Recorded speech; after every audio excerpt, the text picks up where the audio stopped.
नमस्कार दोस्तों, आज बताऊंगा कि कैसे आप ITR-7 फाइल करेंगे। हाँ जी दोस्तों, जो ट्रस्ट सोसाइटी या फिर NGO ITR-7 फाइल करना चाहते हैं। ITR-7 का फाइल होता है जब आप सेक्शन 11 का एग्जेम्पशन क्लेम कर रहे हैं और आपके पास 12A और 80G है, तब आप ITR-7 फाइल करेंगे। ठीक है, उस समय जो भी आपको डोनेशन रिसीव हुई है उसका आप एग्जेम्पशन क्लेम कर सकते हैं।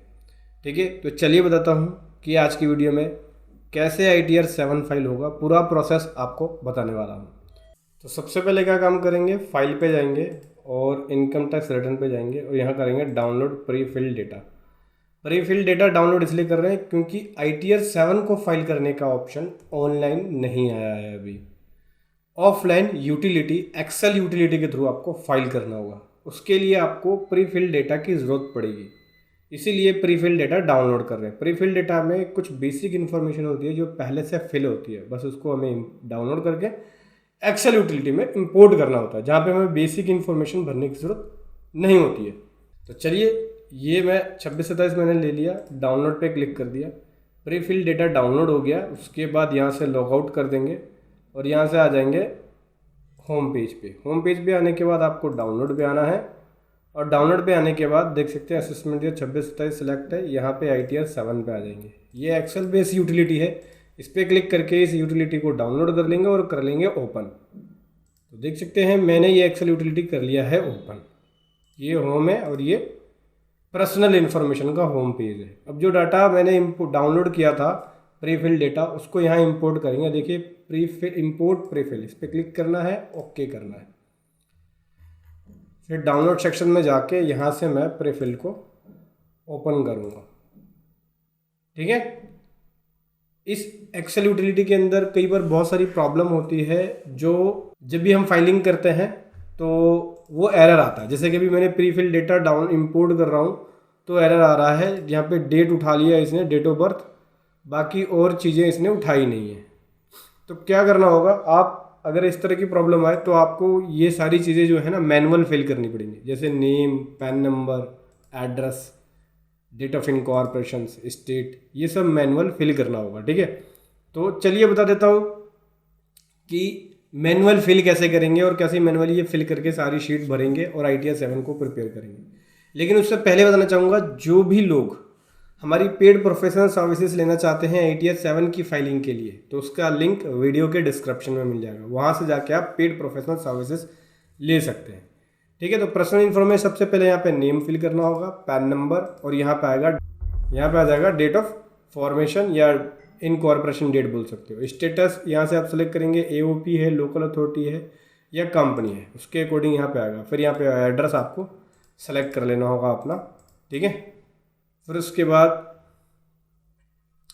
यहाँ से सेकेंडरी एड्रेस का ऑप्शन आता है, क्या आपका ये सेकेंडरी एड्रेस सेम है, इसको यस कर देंगे। तो जो एड्रेस आपका ऊपर आ रहा होगा वही सेम एड्रेस सेकेंडरी एड्रेस में भी चला जाएगा। ये सब फिल करने के बाद बोलता है कि देखिए, जैसा कि मैंने आपको बताया, कोई ट्रस्ट या NGO जब सेक्शन 11 का एग्जेम्पशन क्लेम करती है तो उसको यहाँ बताना होता है क्या आपने कोई प्रोजेक्ट रन किया है, ठीक है, SSC ने ड्यूरिंग द ईयर। तो यहाँ से यस या नो करके डिटेल देंगे। अगर आप यस करेंगे तो यस करते के साथ ही आपको यहाँ पे ये सारी इन्फॉर्मेशन फिल करनी होगी। ठीक है, जब आप वैलिडेट करेंगे तो फिर ये इन्फॉर्मेशन को मांगेगा कि भाई यहाँ पे इन्फॉर्मेशन दो, कौन सा प्रोजेक्ट रन किया आपने, उसकी नेचर ऑफ एक्टिविटी क्या थी, क्लासिफिकेशन क्या है। ठीक है, उसके बाद डिटेल ऑफ रजिस्ट्रेशन की डिटेल जाएगी। अगर आपने 12A और 80G आपको मिला है तो यहाँ से 12A वाला ऑप्शन लेंगे। ठीक है, और उसके बाद यहाँ से आपको उसकी डिटेल, इनकॉर्पोरेशन डेट क्या थी, अप्रूवल नंबर क्या था आपको, कौन सी अथॉरिटी ने दिया, डेट ऑफ रजिस्ट्रेशन क्या है, ये सारी इन्फॉर्मेशन। इसी प्रकार से 80G है तो यहाँ से भी सेलेक्ट करके आपको बताना होगा कि भैया मेरे पास 80G भी है। ये रहा देखो, 80G का ऑप्शन ये है, 80G आपके पास है तो उसकी इन्फॉर्मेशन, उसका date of incorporation, registration number, ये सब डिटेल सारी फिल करनी होगी। उसके बाद आता है यहाँ पे डिटेल ऑफ रजिस्ट्रेशन, ये प्रोविजनल रजिस्ट्रेशन। किसी और लॉ के अंदर, किसी और एक्ट में अगर आपने रजिस्ट्रेशन लिया है तो उसकी डिटेल देंगे। जैसे अगर सोसाइटी एक्ट में रजिस्ट्रेशन ले रहे हो तो सोसाइटी एक्ट की डिटेल देंगे। रिटर्न यहाँ पे हम ड्यू डेट पे फाइल कर रहे हैं। ठीक है। रिटर्न फाइल कर रहे हैं ड्यू डेट पे, अगर आप ड्यू डेट के बाद फाइल करोगे तो या फिर ड्यू डेट के बाद वाला ऑप्शन आएगा। एग्जाम्पशंस के लिए बोल रहा है कि भाई कौन सा एग्जाम्पशन क्लेम कर रहे हो आप यहाँ पे, तो यहाँ पे सिलेक्ट करना होगा। ड्रॉप डाउन से ये मिलेगा आपको, ठीक है। उसके बाद रेजिडेंशियल स्टेटस में यहाँ से लेंगे रेजिडेंट है तो रेजिडेंट लेंगे, नॉन रेजिडेंट है तो नॉन रेजिडेंट लेंगे, ठीक है। उसके बाद बोलते हैं कोई भी आपकी इनकम अंडर सेक्शन 1990 है और 91 के अंदर है, अगर है तो उसकी डिटेल देंगे, यस करके उसकी डिटेल फर्निश करनी होगी। रिटर्न रिप्रेजेंटेटिव के द्वारा फाइल की जा रही है तो उसकी डिटेल यहाँ फिल करनी होगी। किसी पार्टनरशिप फर्म में अगर आप पार्टनर हैं तो यहाँ पे यस करके फिर उसकी डिटेल फर्निश करनी पड़ेगी, फॉर्म का नाम, पैन नंबर। उसके बाद यहाँ बोलता है कोई प्रोजेक्ट या इंस्टीट्यूशन रन किया गया है चैरिटेबल पर्पस के द्वारा, तो यहाँ से आपको उसकी डिटेल यस या नो करके देनी पड़ेगी। कोई प्रोजेक्ट या चैरिटेबल एक्टिविटी आपने कोई करी है तो उसकी डिटेल, ठीक है। जैसे प्रोजेक्ट का नेम, कितना अमाउंट आपने वहाँ पे खर्च किया, उसकी डिटेल भी देनी पड़ेगी। रिसिप्ट्स कितनी थी इस तरह की एक्टिविटी से रिलेटेड, ठीक है। उसके बाद ये आपके अगर फर्स्ट रिटर्न है तो यहाँ से यस या नो करेंगे, ठीक है। ये वाला सेक्शन हो गया। फिर ऑडिट सेक्शन में आ जाते हैं। अगर आपका ऑडिट के लिए लायबल है तो यस करेंगे, ठीक है, और ऑडिट के लिए लायबल नहीं है तो नो करेंगे। ऑडिट के लिए अगर लायबल है तो यस करके फिर यहाँ पे आपको स्पेसिफाई करना पड़ेगा कि क्या एक्ट है, कौन से एक्ट के अंदर कौन से प्रोविज़न में आप ऑडिट कर रहे हैं। फिर ऑडिटर का नेम, एड्रेस, ये सारी उसकी बेसिक इन्फॉर्मेशन फिल करनी पड़ेगी, ठीक है। उसके बाद आ जाता है शेड्यूल आई। शेड्यूल आई में आपको detail of amount of accumulation, यानी एकुमुलेटेड अमाउंट की डिटेल यहाँ पे देनी पड़ेगी कि अमाउंट आपका कितना एकुमुलेटेड था, किस पर्पस के लिए एकुमुलेट किया आपने, कितना बैलेंस है, कितना बैलेंस अवेलेबल है, कितना आपने चैरिटेबल पर्पस के लिए इसको अप्लाई किया, ठीक है। तो उसकी पूरी इन्फॉर्मेशन यहाँ पे जाएगी। शेड्यूल डी की बात करें तो यहाँ पे डीम्ड एप्लीकेशन ऑफ इनकम आता है। जो डीम्ड इनकम बनी आपकी एप्लीकेशन, जो आपकी डीम्ड इनकम बनी, इसकी इन्फॉर्मेशन यहाँ फिल करनी होगी। शेड्यूल आई ए की बात करें तो यहाँ पे ईयर ऑफ एकुमुलेशन देना होगा कि कौन सी ईयर से आपका एकुमुलेशन आ रहा है। शेड्यूल डी ए की बात करें तो डीम्ड एप्लीकेशंस की डिटेल देनी पड़ेगी कि इनकम कितना आपका अर्लियर असेसमेंट के अंदर टैक्स था, मतलब कितना टैक्सेबल था और कितना एग्जाम था, तो उसकी डिटेल यहाँ पे जाएगी। शेड्यूल जे की बात करें तो यहाँ पे आपको जो भी आपके फंड है और इन्वेस्टमेंट है उसकी डिटेल देनी होती है कि कितना कितना फंड है, उसका ओपनिंग बैलेंस क्या है, कितना अप्लाई किया आपने, कितना क्लोजिंग बैलेंस है, ठीक है। ध्यान रखना क्लोजिंग बैलेंस आपकी बैलेंस शीट से मैच होनी चाहिए। फिर आ जाता है बैलेंस शीट। अब बैलेंस शीट में आपको यहाँ पे 2-3 अकाउंट बनाने होंगे। एक तो इनकम एंड एक्सपेंडिचर अकाउंट बनाना होगा और एक आपको बैलेंस शीट बनानी होगी। मेरे पास एक फॉर्मेट है, मैंने जो बनाया है दिखाता हूँ आपको। ITR 7 में एक सिंपल फॉर्मेट में बनाया है मैंने।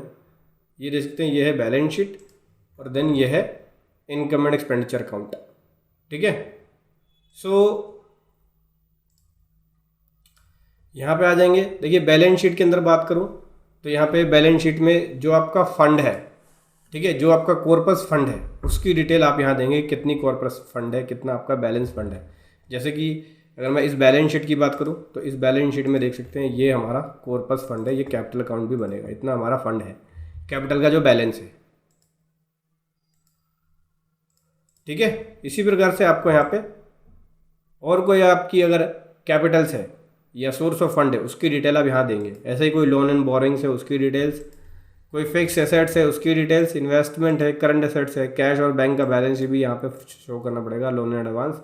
इस प्रकार से आपकी एसेट इक्वल टू लायबिलिटी होनी चाहिए, मतलब लायबिलिटी, सोर्स ऑफ फंड और एप्लीकेशन ऑफ फंड दोनों इक्वल होने चाहिए, मैच होने चाहिए। उसके बाद शेड्यूल आर के अंदर आता है आपका reconciliation of corpus, schedule J and balance sheet. यहाँ पे बैलेंस शीट के अंदर जो आपने क्लोजिंग कॉर्पस दिया है, यानी कॉर्पस जो बैलेंस है, जो कैपिटल फंड है, और जो शेड्यूल जे में कॉर्पस फंड का बैलेंस दिया है उससे वो रिकन्साइल करेगा, मैच करेगा कि बराबर है कि नहीं। कोई पॉलिटिकल पार्टी से रिलेटेड आपकी ट्रांजेक्शन्स रहती है तो उसकी इन्फॉर्मेशन भरनी पड़ेगी। अगर पॉलिटिकल पार्टी के अंदर आपने रजिस्ट्रेशन लिया है तो यहाँ पे उसकी इन्फॉर्मेशन फिल करेंगे कि हाँ ये पॉलिटिकल पार्टी से रिलेटेड है, उसका रजिस्ट्रेशन नंबर ये है, उसकी डिटेल्स ये है, ये रिकॉग्नाइज है इलेक्शन कमीशन ऑफ इंडिया के द्वारा, तो उसकी सारी इन्फॉर्मेशन फिल होगी। फिर शेड्यूल ईटी आती है इलेक्टोरल ट्रस्ट के बारे में। अगर इलेक्टोरल ट्रस्ट है आपका तो उसकी इन्फॉर्मेशन यहाँ देंगे, उसके अकॉर्डिंग यहाँ पे डाटा फिल करेंगे। फिर एआई की बात करें तो एग्रीगेट ऑफ इनकम, अगर आपकी एग्रीगेट इनकम बनती है एक्सक्लूडिंग वॉलंटरी कॉन्ट्रीब्यूशन, जो वॉलंटरी कॉन्ट्रीब्यूशन रिसीव हुआ उसके अलावा कोई अगर आपकी एग्रीगेट इनकम बनती है, जैसे कोई रेंट से इनकम बन गई, कमीशन से बन गई, डिविडेंड से बन गई, तो वो सारी इन्फॉर्मेशन यहाँ पे देनी पड़ेगी, उस इनकम की डिटेल देनी होगी। शेड्यूल ए की बात करें तो अमाउंट कितना अप्लाई किया आपने, जो ऑब्जेक्ट्स बताए थे कि मैंने ये चैरिटेबल एक्टिविटी करी तो उसमें अमाउंट कितना आपने अप्लाई किया, कितना कितना खर्च किया आपने, उसकी इन्फॉर्मेशन यहाँ जाती है। कि जैसे कि रिलीजियस पर्पज़ के लिए कितना किया, रिलीफ पुअर पीपल के लिए कितना किया, एजुकेशनल के लिए कितना किया है, योगा के लिए कितना किया, मेडिकल रिलीफ के लिए कितना किया, जनरल पब्लिक यूटिलिटी के लिए कितना किया आपने, तो वो सारी इन्फॉर्मेशन जाएगी कि ये मैंने खर्चा इस ऑब्जेक्ट के अंदर किया है, उसका सोर्स ऑफ फंड क्या था, उस खर्चे को करने के लिए पैसा कहाँ से आपके पास आया। तो शेड्यूल ए में ये सारी इन्फॉर्मेशन जाती है। आगे बढ़ते हैं। शेड्यूल वीसी में वॉलंटरली कंट्रीब्यूशन जो होती है, वॉलंटरली आपको अगर कोई कंट्रीब्यूशन रिसीव्ड हुई है, ठीक है, तो उसकी इन्फॉर्मेशन आप देंगे कि मेरी इतनी वॉलंटरली कंट्रीब्यूशन है और इतना गवर्नमेंट ग्रांट्स मिला हुआ है मुझे, इतना मुझे डोनेशन से मिला है, इतना स्पेसिफाई ग्रांट्स है, तो उसकी सारी इन्फॉर्मेशन जाएगी। शेड्यूल EI1 के अंदर बात करें तो यहाँ पे इनकम एंड एक्सपेंडिचर की डिटेल जाती है कि आपकी इनकम एंड एक्सपेंडिचर कितनी है, टोटल रिसीट्स कितनी हुई, टोटल आपकी income toward objects, application of income toward objects of the institution के ऑब्जेक्ट से कितनी आपकी एप्लीकेशन ऑफ फंड रिसीव्ड हुई, उसकी डिटेल। EI की बात करें तो यहाँ पे इनकम एंड एक्सपेंडिचर की डिटेल जाएगी। यहाँ भी वही सेम चीज़ है, कोई एकोमोडेटेड इनकम आपकी है, कोई और अदर इनकम है, हाउस प्रॉपर्टी से, बिजनेस से, सोर्स ऑफ फंड से, तो उसकी डिटेल जाएगी। यहाँ भी वही सेम चीज़ है, इनकम एंड एक्सपेंडिचर से रिलेटेड ही शेड्यूल से, 4 शेड्यूल से उसी से रिलेटेड है। HP की बात करें, हाउस प्रॉपर्टी से आपकी अगर कोई इनकम रहती है तो उसकी इन्फॉर्मेशन फिल करेंगे। CG की बात करें तो कैपिटल गेन से कोई इनकम रहती है तो उसकी इन्फॉर्मेशन देनी पड़ेगी। OS के अंदर अदर सोर्स से इनकम होती है, जैसे कोई dividend income, interest income, society या ट्रस्ट की होती है तो उसकी डिटेल यहाँ जाएगी। VDA यानी क्रिप्टो से अगर कोई होती है तो उसकी डिटेल यहाँ जाएगी। OA में जनरल इन्फॉर्मेशन है, यहाँ पे अगर कोई बिजनेस कर रहे हो आप उस ट्रस्ट के अंदर तो नेम ऑफ बिजनेस और उसकी डिटेल जाएगी, कितने ब्रांचेस है, क्या है, वो सब चीज़। Computation of income from business and profession, फिर बिजनेस एंड प्रोफेशन से यहाँ पे इनकम बनेगी आपकी, तो वहाँ पे आपको दिखाना होगा कितना आपकी बिजनेस एंड प्रोफेशन से बनी है, कितना कैपिटल गेन है, कितना हाउस प्रॉपर्टी है, कितना डिविडेंड है, वो सारी इन्फॉर्मेशन आप यहाँ पे फिल करेंगे। उसके बाद अगर आपका करंट ईयर लॉस है और वो एडजस्ट हुआ है तो यहाँ पे जितना भी करंट ईयर लॉस सेटअप हुआ उसकी डिटेल जाती है। PTI के अंदर कोई पास थ्रू इनकम है उसकी डिटेल, SI के अंदर कोई स्पेशल रेट वाली इनकम है उसकी डिटेल, और 115 T के अंदर अगर आपका कोई इनकम है तो उसकी डिटेल है। शेड्यूल 115 BH इससे रिलेटेड है तो उसकी डिटेल जाएगी। इसके अलावा FSI के अंदर फॉरेन सोर्स से कोई इनकम है उसकी डिटेल, टैक्स रिलीफ है फॉरेन सोर्स का उसकी डिटेल, फॉरेन सोर्स का कोई एसेट्स है उसकी डिटेल यहाँ पे जाएगी। SH के अंदर आपकी share holding unlisted equity companies के अंदर अगर है तो उसकी डिटेल जाएगी। पार्ट B आ जाएगा TI, यानी ये स्टेटमेंट ऑफ इनकम होगा एट द एंड ऑफ 31 मार्च 2026, कितनी आपकी इनकम बनी अलग अलग सोर्सेज से, अलग अलग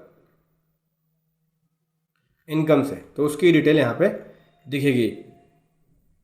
बैंक की डिटेल, फिर दिखेगा आपको कितना टैक्स, कितने टोटल इनकम पे कितना टैक्स पेड किया और कितना टैक्स आपका पेबल या पेड बनेगा।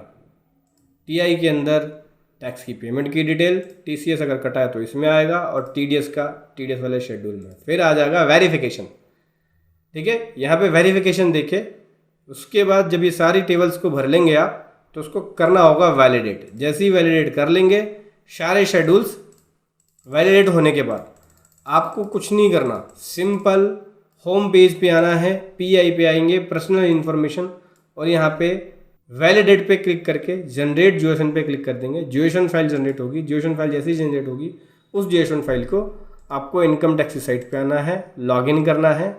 लॉगिन करने के बाद आपको क्या करना है, फाइल इनकम टैक्स रिटर्न पे जाना है। यहाँ से फाइल इनकम टैक्स रिटर्न पे जाएंगे, असेसमेंट ईयर 26-27 ऑफलाइन लेंगे, यहाँ से लेंगे ओरिजिनल ITR फाइल कर रहे हैं, नॉन ऑडिट है, ITR 7 कर रहा हूँ मैं, तो ITR 7 ले लिया, ठीक है।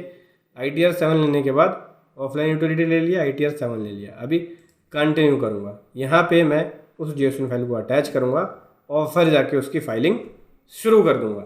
मतलब अटैच करने के बाद वैलिडेट करना है, देन उसके बाद वेरीफाई करके फाइल कर देना है। तो समझ गए दोस्तों, ऐसे आपको ITR 7 फाइल करना है। वीडियो कैसी लगी ज़रूर बताएं। और दोस्तों कोई भी डाउट रहता है ITR 7 से रिलेटेड, जो आपको एरर का सामना करना पड़ रहा है एक्सेल के अंदर, यूटिलिटी के अंदर, तो कमेंट कीजिए, मैं आपको उसका आंसर करूँगा। वीडियो कैसी लगी ज़रूर बताएं। Thank you so much. जय हिंद, वंदे मातरम।